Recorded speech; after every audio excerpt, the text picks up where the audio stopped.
ಶ್ರೀ ಗುರುಭ್ಯೋ ನಮಃ. ಗಂ ಗಣಪತಯೇ ನಮಃ. ಗ್ರಾಮ್ ದತ್ತಾತ್ರೇಯಾಯ ನಮಃ. ಮಿಥುನ ರಾಶಿಯ ವೀಕ್ಷಕರಿಗೆ ಆತ್ಮೀಯವಾದಂತಹ ಸ್ವಾಗತ. ಇವತ್ತು ನಾವು ಮಾಸ ಭವಿಷ್ಯ ಆಗಸ್ಟ್ ತಿಂಗಳ ಮಟ್ಟಿಗೆ ನೋಡ್ತಾ ಇದ್ದೇವೆ. ಮೊದಲು ಗ್ರಹ ಸ್ಥಿತಿಯನ್ನ ತಿಳ್ಕೊಳ್ಳೋಣ, ಆಮೇಲೆ ಫಲಾಫಲವನ್ನ ವಿಚಾರ ಮಾಡ್ಕೊಳ್ಳೋಣ.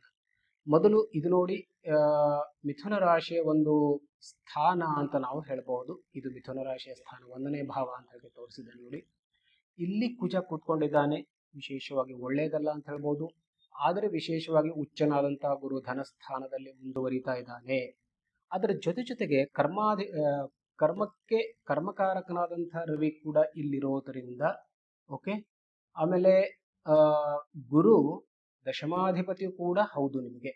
ಸೊ ಉದ್ಯೋಗಕ್ಕೆ ವಿಶೇಷವಾಗಿ ಒಳ್ಳೆಯದು ಅಂತ ಹೇಳ್ಬೋದು. ಬುಧ ಕೂಡ ಇಲ್ಲಿಯೇ ಮುಂದುವರಿತಾ ಇದ್ದಾನೆ. ಇನ್ನು ತೃತೀಯ ಭಾವದಲ್ಲಿ ಕೇತು ಮುಂದುವರಿತಾ ಇದ್ದಾನೆ. ಕೇತು ಕೂಡ ಶುಭ ಫಲವನ್ನ ನಿಮಗೆ ಕೊಡ್ತಾನೆ.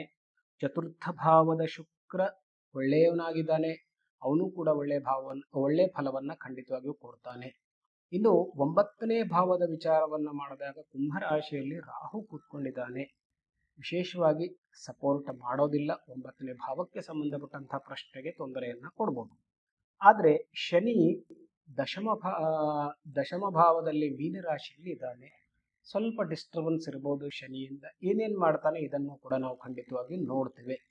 ನಮ್ಮ ದತ್ತ ಚೈತನ್ಯ ಫೌಂಡೇಶನ್ಗೆ ಒಂದು ವೇಳೆ ಸಬ್ಸ್ಕ್ರೈಬ್ ಮಾಡದಿದ್ರೆ ಖಂಡಿತವಾಗಿಯೂ ಸಬ್ಸ್ಕ್ರೈಬ್ ಮಾಡಿ. ನಮ್ಮ ಫೋನ್ ನಂಬರ್ ಕೂಡ ನಿಮಗೆ ಕಾಣಿಸ್ತಾ ಇದೆ. ವಿಶೇಷವಾಗಿ ಯಾವುದೇ ಪ್ರಶ್ನೆ ಇದ್ರೂ ಕೂಡ, ಅದರಲ್ಲೂ ಕುಂಭ ವಿವಾಹ, ಕುಜದೋಷ ಪರಿಹಾರ, ಇದಕ್ಕೆ ವಿಶೇಷವಾದಂತಹ ಒಂದು ಕಾನ್ಸಂಟ್ರೇಷನ್ ಇರುತ್ತೆ.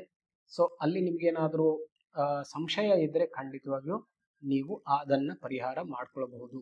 ನಾನು ಆಗ್ಲೇ ಹೇಳಿದೆ ನೋಡಿ, ಮಿಥುನ ರಾಶಿಯಲ್ಲಿರುವಂತಹ ಕುಜ ನೋಡಿ ಅನಾವಶ್ಯಕವಾಗಿ ನಿಮಗೆ ತೊಂದರೆಯನ್ನು ಉಂಟು ಮಾಡ್ತಾನೆ. ಮನಸ್ಸಿಗೆ ಸಂಬಂಧಪಟ್ಟಂಥದ್ದು ಅಂದ್ರೆ ಅಶಾಂತತೆ, ಸಿಟ್ಟು, ಸ್ಟ್ರೆಸ್ಸು, ರಕ್ತದ ಒತ್ತಡ, ಇದೆಲ್ಲವೂ ಸಾಧ್ಯತೆ ಖಂಡಿತವಾಗಿಯೂ ಇರುತ್ತೆ. ಸ್ವಲ್ಪ ನೀವು ಆ ವಿಷಯದಲ್ಲಿ ಜಾಗ್ರತೆಯಿಂದ ಇರೋದು ಒಳ್ಳೆಯದು. ಯಾಕೆಂದ್ರೆ ಷಷ್ಠಾಧಿಪತಿಯಾಗಿಯೂ ಕೂಡ ಯಾರಿದ್ದಾರೆ, ಕುಜ ಇದ್ದಾನೆ. ಸ್ವಲ್ಪ ಅಲ್ಲಿ ನೀವು ವಿಶೇಷ ಕಾಳಜಿಯನ್ನು ತೆಗೆದುಕೊಳ್ಳೋದು ತುಂಬಾ ಒಳ್ಳೆಯದಾಗಿರುತ್ತೆ. ಹಾಗಾಗಿ ಅಲ್ಲಿ ವಿಷಯದಲ್ಲಿ ಜಾಗ್ರತೆಯನ್ನು ವಹಿಸಿ. ಇನ್ನು ಧನಸ್ಥಾನಾಧಿಪತಿ ನೋಡಿ, ಹಣದ ವಿಷಯದಲ್ಲಿ ತುಂಬಾ ಅನುಕೂಲತೆ ಮುಂದುವರಿತಾ ಇದೆ.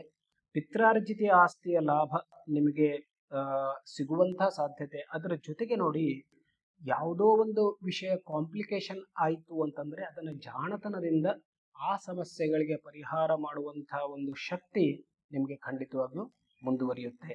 ಇನ್ನು ತೃತೀಯ ಭಾವವನ್ನು ವಿಚಾರ ಮಾಡಿದಾಗ ಕೋರ್ಟ್ ಕೇಸ್ನಲ್ಲಿ ಜಯ, ಒಂದಷ್ಟು ಕಾಂಟ್ರಾಕ್ಟ್ಸ್ಗಳು ಕೂಡ ಸಿಗುವಂತಹ ಸಾಧ್ಯತೆ ಇರುತ್ತೆ.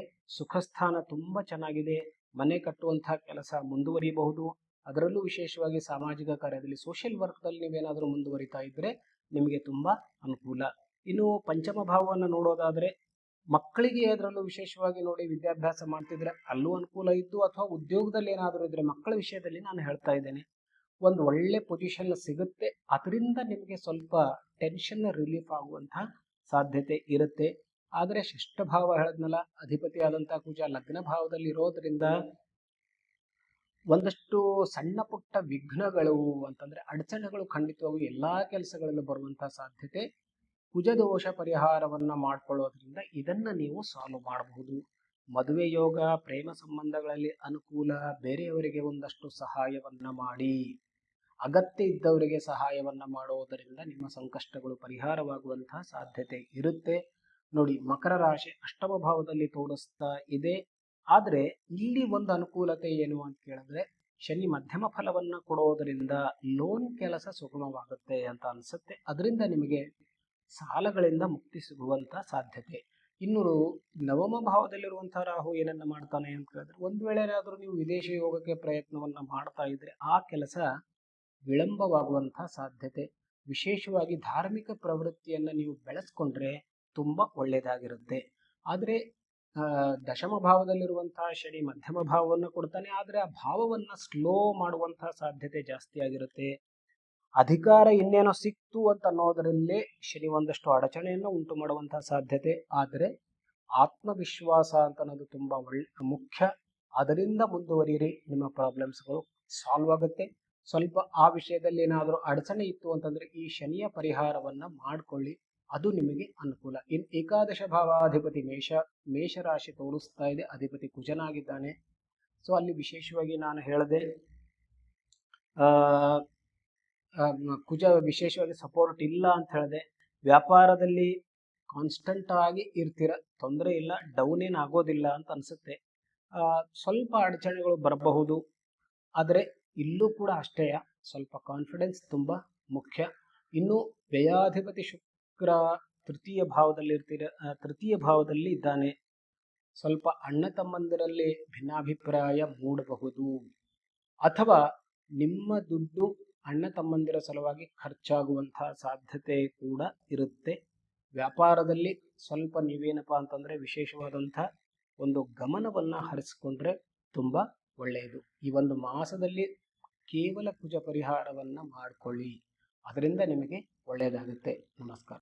ಶ್ರೀ ಗುರುಭ್ಯೋ ನಮಃ. ಗಂ ಗಣಪತಯೇ ನಮಃ. ಗ್ರಾಮ್ ದತ್ತಾತ್ರೇಯಾಯ ನಮಃ. ಮಿಥುನ ರಾಶಿಯ ವೀಕ್ಷಕರಿಗೆ ಆತ್ಮೀಯವಾದಂತಹ ಸ್ವಾಗತ. ಇವತ್ತು ನಾವು ಮಾಸ ಭವಿಷ್ಯ ಆಗಸ್ಟ್ ತಿಂಗಳ ಮಟ್ಟಿಗೆ ನೋಡ್ತಾ ಇದ್ದೇವೆ. ಮೊದಲು ಗ್ರಹ ಸ್ಥಿತಿಯನ್ನ ತಿಳ್ಕೊಳ್ಳೋಣ, ಆಮೇಲೆ ಫಲಾಫಲವನ್ನ ವಿಚಾರ ಮಾಡ್ಕೊಳ್ಳೋಣ. ಮೊದಲು ಇದು ನೋಡಿ, ಮಿಥುನ ರಾಶಿಯ ಒಂದು ಸ್ಥಾನ ಅಂತ ನಾವು ಹೇಳ್ಬಹುದು. ಇದು ಮಿಥುನ ರಾಶಿಯ ಸ್ಥಾನ, 1ನೇ ಭಾವ ಅಂತ ಹೇಳಿ ತೋರಿಸಿದೆ ನೋಡಿ. ಇಲ್ಲಿ ಕುಜ ಕೂತ್ಕೊಂಡಿದ್ದಾನೆ, ವಿಶೇಷವಾಗಿ ಒಳ್ಳೆಯದಲ್ಲ ಅಂತ ಹೇಳ್ಬೋದು. ಆದರೆ ವಿಶೇಷವಾಗಿ ಉಚ್ಚನಾದಂತಹ ಗುರು ಧನಸ್ಥಾನದಲ್ಲಿ ಮುಂದುವರಿತಾ ಇದ್ದಾನೆ. ಅದರ ಜೊತೆಗೆ ಕರ್ಮಕಾರಕನಾದಂತಹ ರವಿ ಕೂಡ ಇಲ್ಲಿರೋದರಿಂದ ಓಕೆ. ಆಮೇಲೆ ಗುರು ದಶಮಾಧಿಪತಿಯು ಕೂಡ ಹೌದು ನಿಮಗೆ. ಸೊ ಉದ್ಯೋಗಕ್ಕೆ ವಿಶೇಷವಾಗಿ ಒಳ್ಳೆಯದು ಅಂತ ಹೇಳ್ಬೋದು. ಬುಧ ಕೂಡ ಇಲ್ಲಿಯೇ ಮುಂದುವರಿತಾ ಇದ್ದಾನೆ. ಇನ್ನು ತೃತೀಯ ಭಾವದಲ್ಲಿ ಕೇತು ಮುಂದುವರಿತಾ ಇದ್ದಾನೆ. ಕೇತು ಕೂಡ ಶುಭ ಫಲವನ್ನ ನಿಮಗೆ ಕೊಡ್ತಾನೆ. ಚತುರ್ಥ ಭಾವದ ಶುಕ್ರ ಒಳ್ಳೆಯವನಾಗಿದ್ದಾನೆ, ಅವನು ಕೂಡ ಒಳ್ಳೆ ಫಲವನ್ನ ಖಂಡಿತವಾಗಿಯೂ ಕೊಡ್ತಾನೆ. ಇನ್ನು 9ನೇ ಭಾವದ ವಿಚಾರವನ್ನ ಮಾಡಿದಾಗ ಕುಂಭರಾಶಿಯಲ್ಲಿ ರಾಹು ಕೂತ್ಕೊಂಡಿದ್ದಾನೆ. ವಿಶೇಷವಾಗಿ ಸಪೋರ್ಟ್ ಮಾಡೋದಿಲ್ಲ, 9ನೇ ಭಾವಕ್ಕೆ ಸಂಬಂಧಪಟ್ಟಂತಹ ಪ್ರಶ್ನೆಗೆ ತೊಂದರೆಯನ್ನ ಕೊಡ್ಬೋದು. ಆದ್ರೆ ಶನಿ ದಶಮ ಭಾವದಲ್ಲಿ ಮೀನರಾಶಿಯಲ್ಲಿ ಇದ್ದಾನೆ. ಸ್ವಲ್ಪ ಡಿಸ್ಟರ್ಬೆನ್ಸ್ ಇರಬಹುದು ಶನಿಯಿಂದ. ಏನೇನ್ ಮಾಡ್ತಾನೆ ಇದನ್ನು ಕೂಡ ನಾವು ಖಂಡಿತವಾಗಿ ನೋಡ್ತೇವೆ. ನಮ್ಮ ದತ್ತ ಚೈತನ್ಯ ಫೌಂಡೇಶನ್ಗೆ ಒಂದು ವೇಳೆ ಸಬ್ಸ್ಕ್ರೈಬ್ ಮಾಡದಿದ್ರೆ ಖಂಡಿತವಾಗಿಯೂ ಸಬ್ಸ್ಕ್ರೈಬ್ ಮಾಡಿ. ನಮ್ಮ ಫೋನ್ ನಂಬರ್ ಕೂಡ ನಿಮಗೆ ಕಾಣಿಸ್ತಾ ಇದೆ. ವಿಶೇಷವಾಗಿ ಯಾವುದೇ ಪ್ರಶ್ನೆ ಇದ್ರೂ ಕೂಡ, ಅದರಲ್ಲೂ ಕುಂಭ ವಿವಾಹ, ಕುಜದೋಷ ಪರಿಹಾರ, ಇದಕ್ಕೆ ವಿಶೇಷವಾದಂತಹ ಒಂದು ಕಾನ್ಸಂಟ್ರೇಷನ್ ಇರುತ್ತೆ. ಸೊ ಅಲ್ಲಿ ನಿಮ್ಗೇನಾದ್ರೂ ಸಂಶಯ ಇದ್ರೆ ಖಂಡಿತವಾಗಿಯೂ ನೀವು ಅದನ್ನ ಪರಿಹಾರ ಮಾಡ್ಕೊಳ್ಬಹುದು. ನಾನು ಆಗ್ಲೇ ಹೇಳಿದೆ ನೋಡಿ, ಮಿಥುನ ರಾಶಿಯಲ್ಲಿರುವಂತಹ ಕುಜ ನೋಡಿ ಅನಾವಶ್ಯಕವಾಗಿ ನಿಮಗೆ ತೊಂದರೆಯನ್ನು ಉಂಟು ಮಾಡ್ತಾನೆ. ಮನಸ್ಸಿಗೆ ಸಂಬಂಧಪಟ್ಟಂಥದ್ದು ಅಂದ್ರೆ ಅಶಾಂತತೆ, ಸಿಟ್ಟು, ಸ್ಟ್ರೆಸ್ಸು, ರಕ್ತದ ಒತ್ತಡ, ಇದೆಲ್ಲವೂ ಸಾಧ್ಯತೆ ಖಂಡಿತವಾಗಿಯೂ ಇರುತ್ತೆ. ಸ್ವಲ್ಪ ನೀವು ಆ ವಿಷಯದಲ್ಲಿ ಜಾಗ್ರತೆಯಿಂದ ಇರೋದು ಒಳ್ಳೆಯದು. ಯಾಕೆಂದ್ರೆ ಷಷ್ಠಾಧಿಪತಿಯಾಗಿಯೂ ಕೂಡ ಯಾರಿದ್ದಾರೆ, ಕುಜ ಇದ್ದಾನೆ. ಸ್ವಲ್ಪ ಅಲ್ಲಿ ನೀವು ವಿಶೇಷ ಕಾಳಜಿಯನ್ನು ತೆಗೆದುಕೊಳ್ಳೋದು ತುಂಬಾ ಒಳ್ಳೆಯದಾಗಿರುತ್ತೆ. ಹಾಗಾಗಿ ಅಲ್ಲಿ ವಿಷಯದಲ್ಲಿ ಜಾಗ್ರತೆಯನ್ನು ವಹಿಸಿ. ಇನ್ನು ಧನಸ್ಥಾನಾಧಿಪತಿ ನೋಡಿ, ಹಣದ ವಿಷಯದಲ್ಲಿ ತುಂಬಾ ಅನುಕೂಲತೆ ಮುಂದುವರಿತಾ ಇದೆ. ಪಿತ್ರಾರ್ಜಿತ ಆಸ್ತಿಯ ಲಾಭ ನಿಮಗೆ ಸಿಗುವಂತಹ ಸಾಧ್ಯತೆ. ಅದರ ಜೊತೆಗೆ ನೋಡಿ, ಯಾವುದೋ ಒಂದು ವಿಷಯ ಕಾಂಪ್ಲಿಕೇಶನ್ ಆಯಿತು ಅಂತಂದ್ರೆ ಅದನ್ನು ಜಾಣತನದಿಂದ ಆ ಸಮಸ್ಯೆಗಳಿಗೆ ಪರಿಹಾರ ಮಾಡುವಂತಹ ಒಂದು ಶಕ್ತಿ ನಿಮಗೆ ಖಂಡಿತವಾಗಿಯೂ ಮುಂದುವರಿಯುತ್ತೆ. ಇನ್ನು ತೃತೀಯ ಭಾವವನ್ನು ವಿಚಾರ ಮಾಡಿದಾಗ ಕೋರ್ಟ್ ಕೇಸ್ನಲ್ಲಿ ಜಯ, ಒಂದಷ್ಟು ಕಾಂಟ್ರಾಕ್ಟ್ಸ್ಗಳು ಕೂಡ ಸಿಗುವಂತಹ ಸಾಧ್ಯತೆ ಇರುತ್ತೆ. ಸುಖಸ್ಥಾನ ತುಂಬಾ ಚೆನ್ನಾಗಿದೆ. ಮನೆ ಕಟ್ಟುವಂತಹ ಕೆಲಸ ಮುಂದುವರಿಯಬಹುದು. ಅದರಲ್ಲೂ ವಿಶೇಷವಾಗಿ ಸಾಮಾಜಿಕ ಕಾರ್ಯದಲ್ಲಿ, ಸೋಷಿಯಲ್ ವರ್ಕ್ದಲ್ಲಿ ನೀವೇನಾದರೂ ಮುಂದುವರಿತಾ ಇದ್ರೆ ನಿಮಗೆ ತುಂಬಾ ಅನುಕೂಲ. ಇನ್ನು ಪಂಚಮ ಭಾವವನ್ನು ನೋಡೋದಾದ್ರೆ ಮಕ್ಕಳಿಗೆ ಅದರಲ್ಲೂ ವಿಶೇಷವಾಗಿ ನೋಡಿ, ವಿದ್ಯಾಭ್ಯಾಸ ಮಾಡ್ತಿದ್ರೆ ಅಲ್ಲೂ ಅನುಕೂಲ ಇದ್ದು, ಅಥವಾ ಉದ್ಯೋಗದಲ್ಲಿ ಏನಾದರೂ ಇದ್ರೆ ಮಕ್ಕಳ ವಿಷಯದಲ್ಲಿ ನಾನು ಹೇಳ್ತಾ ಇದ್ದೇನೆ, ಒಂದು ಒಳ್ಳೆ ಪೊಸಿಷನ್ ಸಿಗುತ್ತೆ. ಅದರಿಂದ ನಿಮಗೆ ಸ್ವಲ್ಪ ಟೆನ್ಷನ್ ರಿಲೀಫ್ ಆಗುವಂತಹ ಸಾಧ್ಯತೆ ಇರುತ್ತೆ. ಆದರೆ ಷಷ್ಠ ಭಾವ ಹೇಳದ್ನಲ್ಲ, ಅಧಿಪತಿಯಾದಂತಹ ಕುಜ ಲಗ್ನ ಭಾವದಲ್ಲಿ ಇರೋದ್ರಿಂದ ಒಂದಷ್ಟು ಸಣ್ಣ ಪುಟ್ಟ ವಿಘ್ನಗಳು ಅಂತಂದ್ರೆ ಅಡಚಣೆಗಳು ಖಂಡಿತವಾಗೂ ಎಲ್ಲಾ ಕೆಲಸಗಳಲ್ಲೂ ಬರುವಂತಹ ಸಾಧ್ಯತೆ. ಕುಜದೋಷ ಪರಿಹಾರವನ್ನ ಮಾಡ್ಕೊಳ್ಳೋದ್ರಿಂದ ಇದನ್ನ ನೀವು ಸಾಲ್ವ್ ಮಾಡಬಹುದು.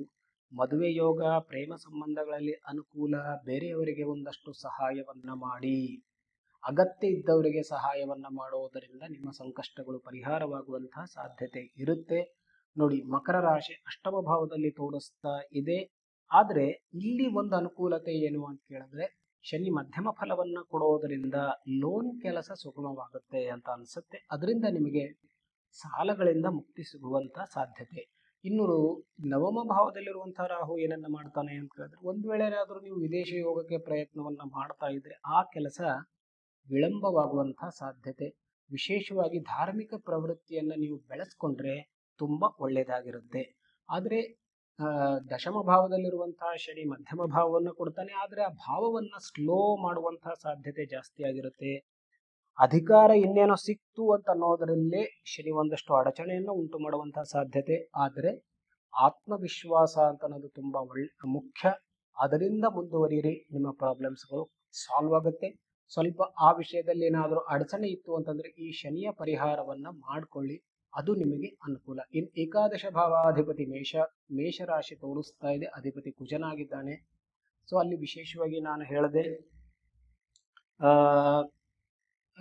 ಕುಜ ವಿಶೇಷವಾಗಿ ಸಪೋರ್ಟ್ ಇಲ್ಲ ಅಂತ ಹೇಳಿದೆ. ವ್ಯಾಪಾರದಲ್ಲಿ ಕಾನ್ಸ್ಟಂಟ್ ಆಗಿ ಇರ್ತೀರ, ತೊಂದರೆ ಇಲ್ಲ, ಡೌನ್ ಏನು ಆಗೋದಿಲ್ಲ ಅಂತ ಅನ್ಸುತ್ತೆ.